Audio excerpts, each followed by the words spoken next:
I'm Richard Randall, and welcome back to the Real Estate Voice with Barb Schlinker, the weekly radio show that informs and educates you on how to buy or sell real estate with Barb Schlinker, the owner of Your Home Sold Guaranteed Realty. Barb, when home sellers are planning to put their homes on the market, how do they make their home the very best home available in that neighborhood, and why is that so important? Well, Richard, most people don't sell a home very often at all. And some really don't have any experience selling a home. So the assumption is, doesn't everybody want to pay more than full price for my home? And it's just, the thing is, you have to take a look at what your competition is and try to be the best home on the block. So that's what we're going to talk about, how to get there. Basically, technology has changed so much. It used to be, right when I first got in the business back in the 90s, the multiple listing service, the list of available homes for sale, were not online. So if you wanted to buy a house, you had to go meet a real estate agent. They'd whip out this white phone book that might have had one black and white picture, sometimes not. But anyway, it would just have the data, number of bedrooms, number of baths, price, how you go and look at it. So back then, if you wanted to go look at homes, you'd get with a real estate agent, you probably look at 40, 50 homes. That was normal. But today, people are looking at 8 homes. Why is that? Because the photos that they see online allow the buyers to eliminate homes without leaving their fuzzy bunny slippers, right? They're just right there. They can look at it and go, nope, that's not going to work. Nope. And they're moving on. They're never even going to leave their house to pay attention to that home. So it's more efficient for buyers. And really, you have to take a hard look at how your home is presented to the market, and buyers will eliminate homes based on the pictures. You also have to take a look at who's the agent handling the sale. Are they presenting the home to get you the most amount of money? Are they making it look more valuable than the asking price? That's important as well. And just so you know, the typical buyer spends less than 57 seconds eliminating a home online, sometimes less than that. So if you just ever look at homes online, you might realize that. I do it when I look at homes in other markets. I'm like, yeah, I don't care about that one. But the ones that I like, I might spend more time on. I recently had a client tell me that she will give a home a total of 5 clicks. That's it, before she moves on. So people are really good at researching online these days. And what they're trying to do is save themselves time so they don't have to go and slog through homes that are not going to work for them. So you want to make sure that you get your home prepared so you're one of the best homes on the block. So people put your home on what I call the must-see list. So in those 57 or less seconds, this is what they look at and in what order. And this will give you general tips on what spaces to work on.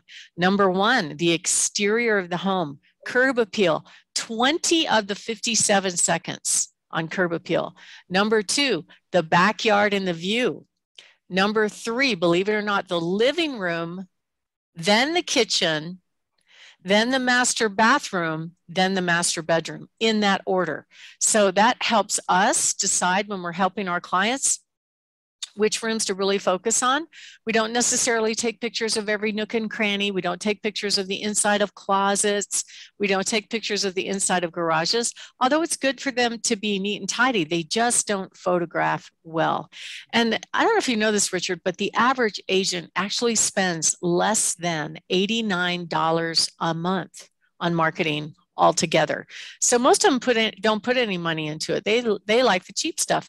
In fact, they'll get, their smartphone and they'll take pictures of the homes and call it good. Well, guess what? The buyers are going to eliminate homes based on not just the quality of the photos, but also if it's missing some photos. If you put pictures up there of the outside and not the inside, the buyers automatically think there's something wrong. You're hiding something. Okay. So the demand for really high quality photos for the online search is absolutely critical. And if you don't hire an agent that is doing that, it's going to hurt you. You're not going to have as many buyers come through, and you're not going to make as much money. Home sellers have no idea who is eliminating their home based on the photos, but we can help you get that right. So if you're thinking of selling and you want to know kind of how to find the right agent, we can help you do that. So here's some tips on how to be the best home on the block. Number one, staging. So what does that mean? It means a lot of things. I was in a home yesterday that was 100% vacant, but it was beautiful, cute little starter home, just adorable. So we're going to stage that home. Okay. Sometimes that involves bringing in furniture. Sometimes it's actually digital staging. They did all the preparation right. They have curb appeal. The house is spotless, immaculate, remodeled. But most people don't really live like that. So a little bit of preparation can go a long way. Starting with curb appeal. If your yard looks tired, dead, trees like the last recent storm took a lot of branches from trees, it's going to make a bad impression on the buyer. You want to make sure that you hire an agent that does professional photography, virtual tours, talking house ads, drone video if you can get them. But let's start with staging. Most people do not know this, but a typical staged home will actually get you way more money, like as much as 2 to 4% than not being staged. We actually provide interior designers to help us do that. We either help them redesign the existing decorations or give them recommendations to remove clutter, kind of make the home look more austere to help them prepare for photo day. And so it really makes a difference. Buyers will pay as much as $2,800 to $15,000 more for a staged versus not staged home. And many agents, I can tell this by just pulling pictures of homes online, don't pay attention to it. So I'm looking right now at a picture of, there's dog toys on the floor. There's very colorful sports blankets on the chair. It's just very cluttered. And you know what? Even though the buyer is not buying the stuff, they're gonna eliminate that home based on the clutter. Here was another one I found on the MLS, a kitchen, dishwashers removed. There's tons of cleaning supplies on the kitchen counter, including a bag of dog food. So these are the kind of things that we see. We want to make sure that we're bringing in the right pieces to make the home sell for top dollar, inserting furniture either electronically or in person to make the buyers go, wow, I want to see that home. We want a line of buyers out the door if we can get it. And so the objective of a good real estate agent is to create the most demand so that your home is not getting eliminated online by the buyers. Richard?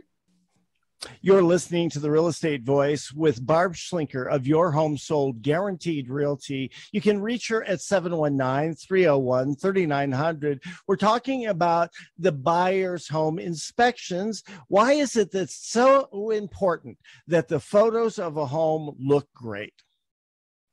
Well, because we want the sellers to get the most amount of money, basically.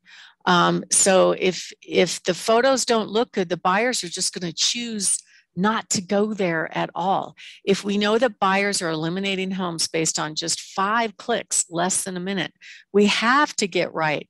And then if they like it, okay, then what they're going to do is drive by. So all this takes place before these buyers even contact a real estate agent in most cases. So they're going to drive by and see if they like the area. Okay, great. I like the area. Maybe I'll put that on my list to go see it. And if they like what they see, then they're going to want to come and go inside. So we can do different tools. We use different tools to really attract the buyer to want to come. We use video. We use great professional photography after the staging is done. We use talking house ads, which is a proprietary website that gives the buyer information about the home 24/7 without having to talk to a real estate agent. I don't know if you know, Richard, you have, I think your kids are like in college age, but most of them don't want to talk on the phone, right? Oh, exactly. Yeah. In fact, it's hard to get them to pick up the phone and call. And the last thing they're going to do is pick up the phone and call a scary real estate agent. And what they do is they drive by and they sit in their car and they Google it. They trust Google more than their parents. So we put a domain name out there that they can go to that have all the information about the house. That way they get information 24/7, and we're more likely to get more calls. If we're allowed to, we'll even do more drone pictures, drone video, all kinds of things.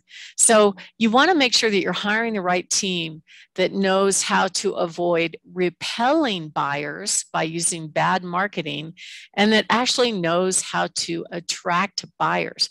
So you can repel buyers if you don't have really good photos, and it can be done even by missing key photos, like missing bathroom, missing the kitchen, missing the backyard. Most sellers think that we have to show every nook and cranny of the home, and that's actually not true. We need to show the pictures that make the home look more valuable than the asking price. That's what gets all the buyers to show up and make their best offer. And that's our goal, is to try and help our home sellers have as many buyers take a look at that property in a short period of time so that you get to pick the best buyer for your home. Richard? You're listening to The Real Estate Voice with Barb Schlinker of Your Home Sold Guaranteed Realty. And if you're thinking of making a move, call Barb 719-301-3900 or visit barbhasthebuyers.com. We'll take a short break. When we come back, we'll be talking about why some homes just fly off of the shelf while others don't, plus Barb's hot new listings. Stay tuned for that.